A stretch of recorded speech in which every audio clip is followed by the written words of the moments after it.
Então vamos falar de livro aqui no Sujeito Literário, pessoal, hoje com um vídeo sobre as leituras finalizadas no mês de março, as leituras que eu estou fazendo neste momento, pelo menos da gravação do vídeo, e o que eu pretendo ler para o mês de abril de 2022.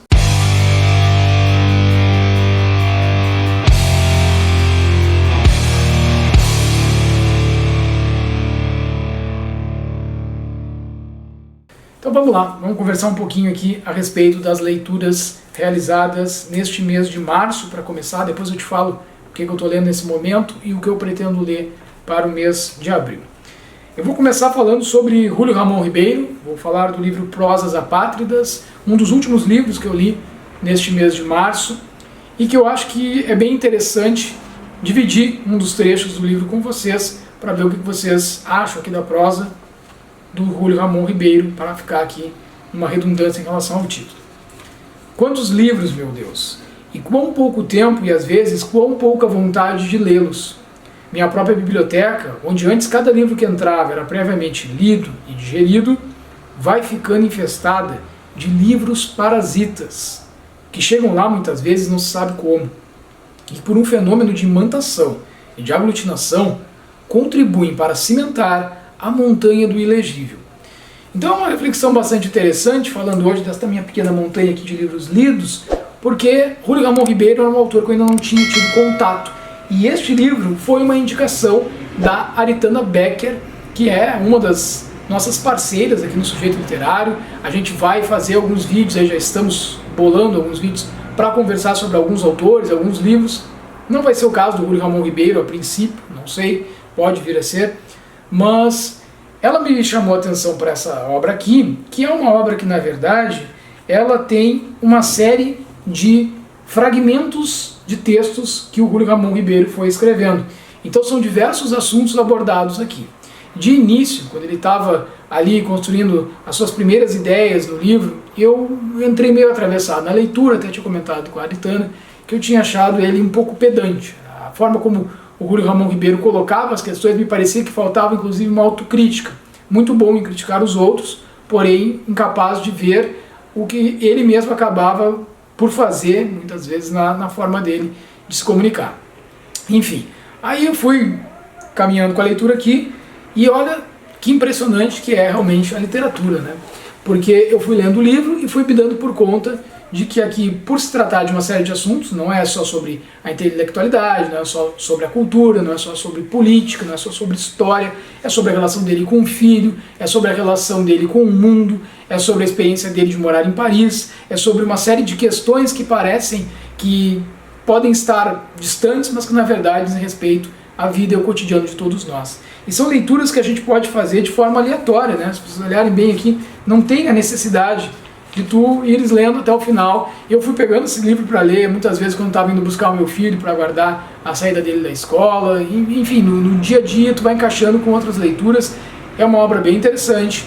Eu mudei minha opinião inicial em relação ao autor, eu gostei bastante de fazer essa leitura, vou ler mais alguns livros dele, ou pelo menos mais um livro dele, e eu vou deixar separado aqui então uma primeira dica para vocês dessa leitura que eu realizei no mês de março, e que pode vir certamente a ser comentada mais uma vez aqui no canal. Mas eu também li o que eu havia dito que eu estava por finalizar no início do mês de março. No último vídeo a gente falava das leituras de fevereiro, e era justamente este livro aqui do Samuel Beckett, Molloy. Molloy faz parte de uma trilogia, que é a trilogia do pós-guerra. É um livro que eu pretendo trazer em parceria num diálogo com a Aritana. A gente vai fazer um formato diferente de vídeo aqui para o Sujeito Literário. Não vai ser uma resenha propriamente dita como eu tenho feito, vai ser um bate-papo a respeito do autor e desta primeira obra. Eu até tenho a segunda, que é Malone Morre, não consegui adquirir ainda o Inominável.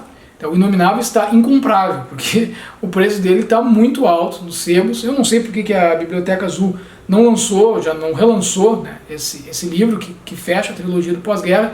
Isso porque a Biblioteca Azul tem lançado vários livros do autor, está faltando esse aí que é para a gente aplaudir de pé e eu ficar muito contente. Então, assim que se tornar mais acessível o terceiro livro, talvez eu consiga me motivar mais a ler o segundo. Não porque eu não tenha gostado do primeiro, gostei bastante. Vou te falar rapidamente aqui da obra, já que não vai vir em resenha, vai ser num outro formato que a gente vai trazer aqui para o canal também, não sei ainda bem quando, mas virá este vídeo a respeito de Molloy, falando um pouquinho de Samuel Beckett. É um livro que trata de uma forma de pensar o mundo a partir de um olhar daqueles que são considerados os invisibilizados, né, os marginalizados. Molloy, a gente identifica ele como esse pária da sociedade, num fluxo de pensamento constante em que ele vai refletindo a respeito do cotidiano, onde ora a gente não sabe se o que ele persegue, a busca dele, é por se encontrar, é por encontrar a mãe, é por encontrar alguém, é por encontrar um sentido para a vida, para a existência. É um pouco de tudo isso, talvez, ou talvez não. Talvez é uma palavra fundamental aqui na obra do Samuel Beckett, pelo menos em se tratando de Molloy, que é dividido em duas partes. A segunda é com Moran, e Moran é alguém já com uma narrativa que encaixa melhor dentro do texto, dando uma perspectiva de uma literatura tradicional, onde a gente identifica ali o personagem, o dia a dia dele, mas ele também está à procura de algo, ele também entra num fluxo de pensamento em relação à existência, à busca dele por algo, que também vocês lendo a obra vão tentar descobrir o que é, quando na verdade ele tinha sido incumbido de vigiar Molloy. Essa é a segunda parte do livro. Livraço, livro que tem muita coisa interessante pra gente comentar, e não vou falar mais para não perder a graça, a gente poder conversar mais adiante ali neste vídeo que farei junto com a Aritana. E aqui eu tenho uma outra obra que me marcou bastante para falar para vocês, que foi Vamos Comprar um Poeta, do Afonso Cruz. Esse livro é um livro que eu tinha vontade de ler há bastante tempo, e aí esse mês eu fiz aquilo que eu já disse em outros vídeos para vocês. Eu falei para mim, eu quero ler Afonso Cruz, eu vou ler de uma vez o Afonso Cruz, tenho outros livros dele aqui em casa, andei comprando alguns, mas esse talvez tenha sido a minha melhor escolha para começar. É um livro fininho, porém é um livro que é uma preciosidade. Se eu pudesse, eu falei lá no perfil do Instagram, se não nos acompanha por lá, vai lá no Instagram, perfil Sujeito Literário, passa a nos acompanhar por lá. Eu disse que se eu pudesse eu comprava esse livro e distribuía para todo mundo, eu dava ele de graça para as pessoas, porque é uma obra que diz de uma forma distópica, pode-se dizer assim, muito daquilo que a gente não consegue muitas vezes colocar em palavras sobre essa nossa dinâmica das relações interpessoais. Aqui a gente está pensando numa sociedade onde os poetas, os artistas de forma geral, são relegados a uma posição inferior.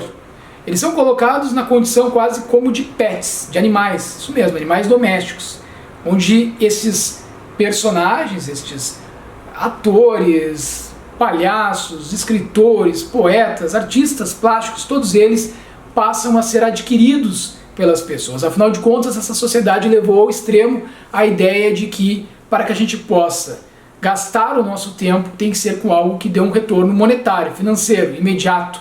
E todas as relações são calculadas, são monetarizadas, até as relações de afeto, até as miligramas de saliva que se gasta com um beijo. A linguagem, ela é modificada no aspecto de se comunicar com o outro. Tem palavras que são consideradas muito poéticas. Então aqui a gente tem um livro que vai colocar em definitivo essa relação de se escolher um poeta para dar de presente para uma menina. O pai vai em busca deste poeta. Eu vou ler um trechinho do livro para vocês que vale muito a pena.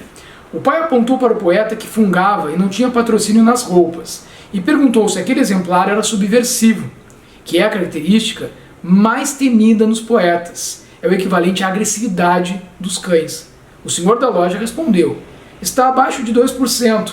É sempre necessário serem um pouco subversivos, ou a qualidade poética baixa demasiado e não gera lucro. Ninguém compra. Acabam preteridos a bailarinos ou hamsters. Então assim, gente, é sensacional esse livro. Não tem como não ficar com vontade de ler mais coisas do autor a partir da leitura de Vamos Comprar um Poeta, e é por isso que agora no finalzinho do vídeo eu vou dizer para vocês qual é o próximo livro dele que eu pretendo ler agora no mês de abril. Também li um livro nacional, uma distopia brasileira, de Warley Alves, que é O Vosso Reino, um livro incrível, um livro muito bom, um livro capaz de nos fazer refletir sobre o que há de absurdo nas relações deste Brasil atual, o que tem de quase que distópico, porém que se confirma em muitas das questões que a gente vai acompanhando nos grandes meios de comunicação, na internet, nas redes sociais, com as fake news e também no Congresso, na política brasileira, que ora a gente olha e diz assim, mas isso não pode ser real, isso não pode ser verdadeiro, isso não pode estar acontecendo, mas está. Por exemplo, o projeto de cura gay, que andou tramitando no Congresso, e aqui o Warley Alves busca essa questão para poder problematizar dentro de um romance se esse projeto viesse a ser aprovado em um Brasil, que aqui ele não diz que é o Brasil, mas em um país fictício como o Brasil, que tem como linha política adotada pelo governo a ideia de um nacionalismo exacerbado, misturando a relação da política também com o fanatismo religioso e o fanatismo de mercado, né? Aquela tendência ao poder econômico determinar todas as relações pessoais. É possível amizades e amores resistirem a este cenário? Leiam O Vosso Reino de Warley Alves. Tem resenha no canal, vocês podem aprofundar um pouco mais sobre o que se trata esse livro. Vou deixar para vocês aqui o cardzinho também, na descrição vocês podem ir direto pelo link, e aí vocês vão poder acompanhar então esse baita romance aqui do Warley Alves. E li também o livro Mara, Uma Mulher que Amava Mussolini, lançamento de 2022 da editora Vestígio, a editora Vestígio que é parceira aqui do canal Sujeito Literário, então fica também aqui essa referência, que nos mandou este livro, um livro que tem uma pegada histórica muito forte, é um romance histórico, escrito por alguém que tem conhecimento do assunto. A gente está falando de Ritan Armeni, que foi porta-voz do ex-político, ex-sindicalista italiano Fausto Bertinotti.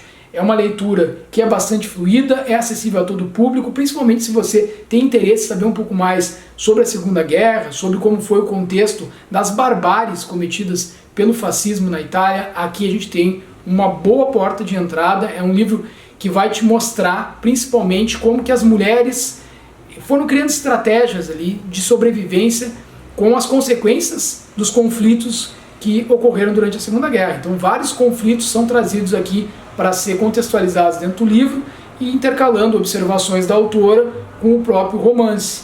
Então tudo que vai acontecendo ao longo do vintênio fascista, ele vai sendo problematizado também pela autora no aspecto real e na história, acontecimentos que vão modificando as relações de Mara com a sua família, com os seus amigos, com os seus vizinhos, a descoberta do amor, da amizade e tudo mais. É um livro bastante indicado para quem gosta desse tipo de literatura. E para quem não tem muito contato, não é muito chegado a esse tipo de literatura, fica a dica também, porque é uma possibilidade de sair um pouco da tua zona de conforto, porque tu vai conseguir adentrar este gênero do romance histórico com alguém que vai estar ao mesmo tempo te trazendo a história e te contextualizando, te ambientando no que acontecia de modo real, factível, naquele contexto da Segunda Guerra. Então, imperdível realmente o livro Mara, Uma Mulher que Amava Mussolini. Tem resenha aqui no canal, confere lá, fica sabendo um pouco mais sobre essa obra.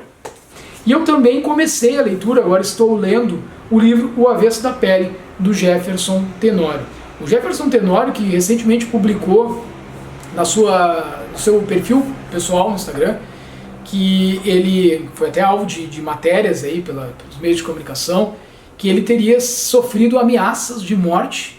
Olha o tamanho do problema que nós temos para resolver no nosso país. Sofrido ameaças de morte ao dar uma palestra numa escola na Bahia, ameaças anônimas. A gente espera aqui que sejam identificados esses agressores e punidos, né?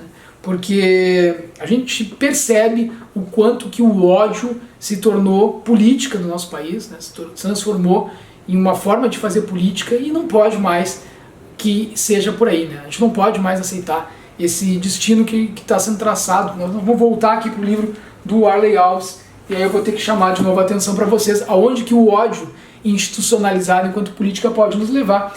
E aqui o livro do Jefferson Tenório está dentro da minha meta, dos livros que eu pretendo ler para o ano de 2022, então é o quarto livro que eu estou lendo da meta, na sequência, e certamente assim que terminar a leitura, este livro será trazido em formato de resenha aqui para o canal, para que a gente possa conversar um pouco mais. Realmente tem incomodado o Jefferson Tenório, porque tem tocado em assuntos sensíveis, como a violência policial e outros temas que estão diretamente relacionados ao racismo. Poder ter acesso a esse tipo de literatura e divulgar esse tipo de literatura para que cada vez mais pessoas possam ter acesso é mais do que um objetivo comum, ou deve ser um objetivo comum de todos nós. É uma obrigação para que esse Brasil possa prestar contas daquilo que ainda não prestou em relação ao seu passado. Certamente esse livro vai voltar aqui no canal em formato de resenha. E aí do Afonso Cruz, eu separei para este mês de abril, a leitura de O Pintor Debaixo do Lava-Loiças. Loiças, não é lava-louças, porque aqui a gente tem o português de Portugal sendo o responsável pela nomenclatura deste título. Então aqui por que eu selecionei este livro? Eu tenho outros livros do Afonso Cruz que eu quero ler. Na verdade, como eu falei para vocês, depois de ler o livro Vamos Comprar um Poeta, eu estou com vontade de ler tudo do autor. Tá? É esse tipo de autor aí que é o Afonso Cruz. Tu lê um livro dele, tu quer ler todos os outros. E aí então eu escolhi esse muito mais pela quantidade de páginas, viu? Porque eu tentei ver como que eu poderia encaixar para que essa leitura fosse finalizada ainda no mês de abril com as outras leituras que eu pretendo fazer. É um livro que tem apenas 176, 177 páginas. E aqui eu vou dividir com vocês então um pouco da sinopse. Essa história mistura fatos reais com a mais pura fantasia do escritor e artista multimeios português Afonso Cruz. Foi inspirada na vida de seus avós, que sim, esconderam um pintor judeu eslovaco que fugia do nazismo embaixo da pia de sua casa.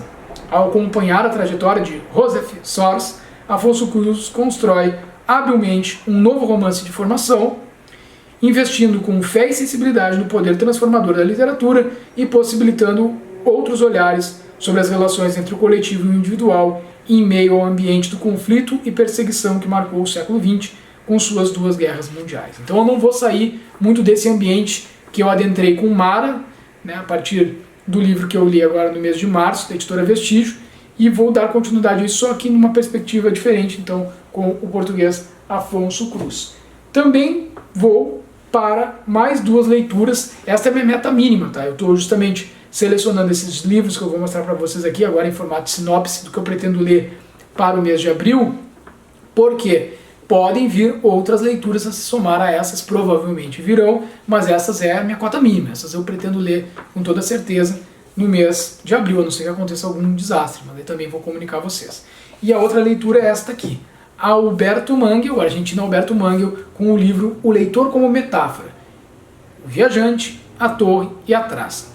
O Alberto Mangel também é uma sugestão da Aritana, da mesma forma que é Luigi Pirandello, que eu não tive contato ainda, mas terei agora no mês de abril.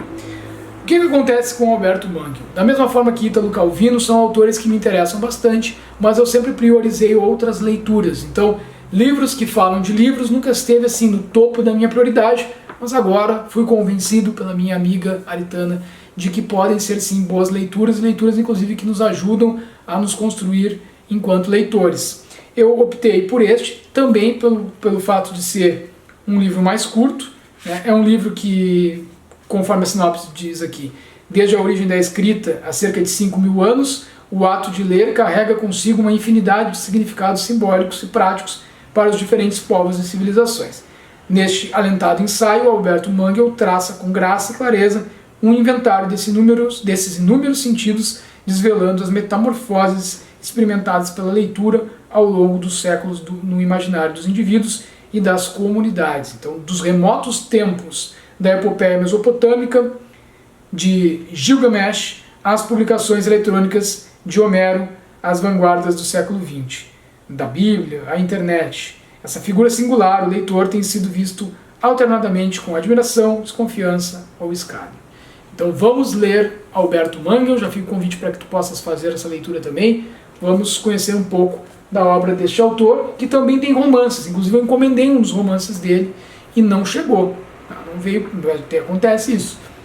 Eu sempre garimpo muito bem, tá? Em sebos digitais, eu vou atrás do melhor preço, da melhor possibilidade, e quando possível também, os sebos físicos aqui na minha cidade, mas eu encontrei um livro do Alberto Mangel num valor muito bom e fiz esse pedido, até agora nada, então espero que a próxima vez que a gente converse, esse livro tenha chegado aqui para mim também, porque aí eu não vou ler só os ensaios do autor, eu vou ler também os seus romances. E vou ler este livro do Luigi Pirandello, Um, Nenhum e 100.000. É uma leitura que eu acho que, eu sei que traz um aspecto filosófico por trás da ideia em si, da reflexão que ela suscita, da questão da identidade, mas que me pareceu bastante cômica e talvez um pouco leve. Eu estou indo para essa leitura com essa expectativa, tá? E depois eu vou voltar aqui em algum momento e vou falar do Luigi Pirandello para vocês, dessa obra em específico, e vou tentar aí dizer se de fato ela conseguiu abarcar um aspecto da minha formação enquanto leitor e do meu momento enquanto leitor que eu estou precisando, que é dar um pouco mais de leveza às minhas leituras. Eu tenho lido temas muito densos, livros que provocam, que suscitam uma carga de uma potência em querer transformar, mudar o mundo, mudar a sociedade, que causa um certo desgaste, assim, até mesmo físico e emocional, porque tem coisas que não estão simplesmente ao nosso alcance. Então a gente pode denunciar uma série de questões que precisam ser ditas e denunciadas aqui em um canal que trata de literatura, tem a obrigação, né, de trazer essa contextualização histórico-política, mas também é preciso revolucionar a nós mesmos, olharmos um pouco mais para dentro de nós mesmos. Eu estou um pouco nesse processo, quem tem me ajudado muito nisso é a minha terapeuta literária, até brinco com ela, é a Aritana, sim, hoje falei bastante da Aritana, fica um grande abraço para ela aqui, e ela me indicou para começar a ler o Luigi Pirandello justamente Um Nenhum e 100 Mil. Eu vou falar um pouquinho para vocês da sinopse aqui, eu vou ler, vamos ver se vocês também não vão se interessar em fazer essa leitura. Para Vitangelo Moscarda, tudo começa com uma observação de sua esposa quanto ao seu nariz. Ele é acometido de uma intensa perplexidade ao averiguar que ela, de fato, tem razão. Seu nariz é mesmo ligeiramente torto para a direita. Esse comentário banal faz com que Moscarda descubra que todas as pessoas que ele conhece têm uma imagem diferente dele e que nenhuma dessas imagens corresponde àquela que ele faz de si mesmo. Um Moscarda, nenhum Moscarda, 100 mil Moscardas. Essa perplexidade do protagonista torna o livro uma obra fundamental para quem gosta de questões de identidade, como eu tinha dito para vocês, que aqui são apresentadas de maneira bastante filosófica, mas também divertida. Eu preciso ler também algumas questões que envolvam esse aspecto do divertimento, tá? Por um narrador de primeira pessoa que pensa alto. Então é isso, eu aqui acabei pensando alto, conversando com vocês, trazendo as leituras que fiz neste mês de março, as que estou fazendo, no caso, neste momento, e as que eu pretendo ler para o mês de abril, e te convido também a dividir comigo o que estás lendo e o que pretendes ler para este mês de abril. Fica aqui o meu abraço para vocês, se inscrevam no canal do Sujeito Literário, compartilhem o nosso conteúdo, ajudem no crescimento do canal. Certamente a literatura é o nosso ponto de apoio aí para que a gente possa transformar a sociedade através do conhecimento. Forte abraço, até a próxima, tchau, tchau.